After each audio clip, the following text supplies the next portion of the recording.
हाँ, तो ये बात थी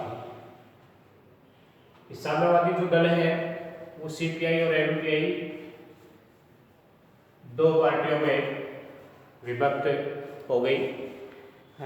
शिक्षा के ऊपर विशेष बल दिया गया, रोजगार के ऊपर, धर्मांतरण के ऊपर भी कि भाई जो लोग जबरदस्ती ईसाई बना लिए गए थे तो उन्हें वापस पुनः SC ST के अंदर उनको दर्जा दिया जाएगा।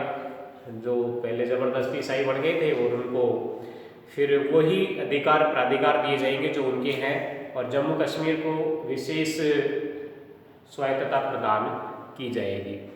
तो और हर क्षेत्र में महिलाओं को कितना पुरुषों के बराबर, मतलब हर क्षेत्र में उनको दर्जा मिले। अल्पसंख्यकों के जीवन में भी क्या सुधार हो और लोकपाल की क्या की जाए, स्थापना वगैरह की जाए, ऐसा मतलब इस पार्टी का क्या था, एजेंडा था।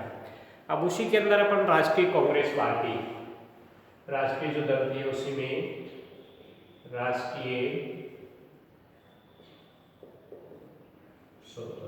कांग्रेस पार्टी, राष्ट्रवादी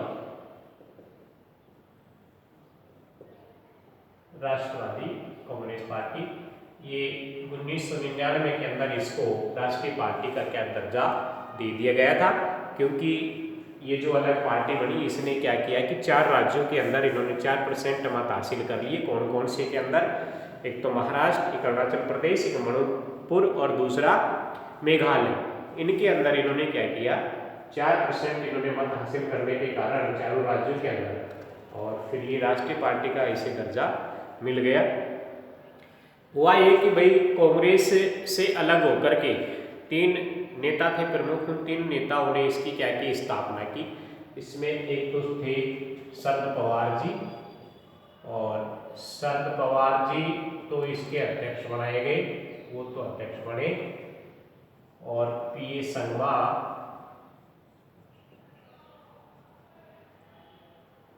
और भाई एक खान साहब थे जिनका नाम था तारिक अनवर। क्या नाम था, तारिक अनवर। इन दोनों को महासचिव बनाया गया। ये इस पार्टी के शरद पवार के अध्यक्ष बने और ये दोनों क्या बने, इसके महासचिव बने।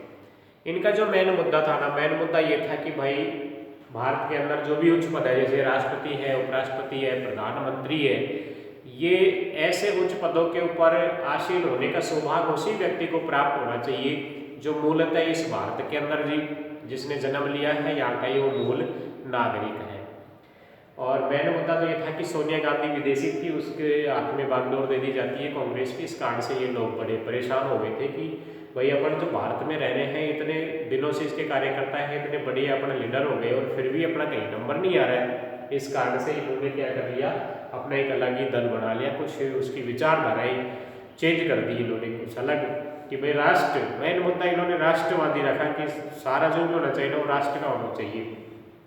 इस कारण से क्या हुआ कि फिजी के अंदर अपने एक महेंद्र सिंह यादव की सरकार थी, वहाँ पर वो गिर गई वहाँ पर, क्योंकि यहाँ जैसे विदेश का मुद्दा उठा कि भाई विदेशी को भगाओ, देश बचाओ, इस प्रकार से, तो वहाँ भी महेंद्र सिंह की सरकार थी, वो गिर गई, जबकि वो भारतीय मूल के रहने वाले थे। वहाँ वो प्रधानमंत्री थे फिजी के अंदर, लेकिन उनकी गवर्नमेंट गिर गई थी इस कारण से। तो इन्होंने भी यही कहा कि भाई अब नई पार्टी इन्होंने बना ली, जिसके फिर इन्होंने मेन मुद्दा ये रखा कि भाई हमारी जो राष्ट्रीय पहचान है वो होनी चाहिए, हमारी प्रतिष्ठा बनी रहनी चाहिए, इस पर किसी तरह का कोई समझौता वगैरह नहीं किया जाएगा इस पार्टी से। और आज यही है कि ये पार्टी भी एक अलग राष्ट्रीय दल है। 1999 में इसने राष्ट्रीय पार्टी का दर्जा क्या कर दिया, हासिल कर लिया। अब पार्टी का जो राष्ट्रीय का एजेंडा बना, 21 सूत्रीय उद्देश्य उसके अंदर बने, और उसके अंदर कुछ मेन मुद्दे रखे गए कि भाई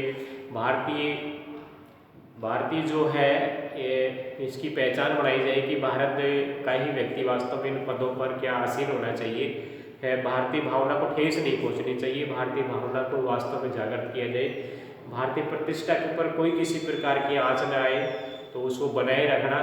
राष्ट्रीय एकता और अखंडता मजबूत करना, राष्ट्र की जो एकता है और अखंडता है वो बनी रहे, उसे मजबूत रखना, और धर्मनिरपेक्ष स्वरूप को बनाए रखना कि भाई ये नहीं कि भाई अलग अलग धर्मों के अंदर फिर वाद विवाद हो जाए और फिर एक देश को खतरा उत्पन्न हो जाए, तो ऐसा नहीं कि धर्मनिरपेक्ष ये रहे।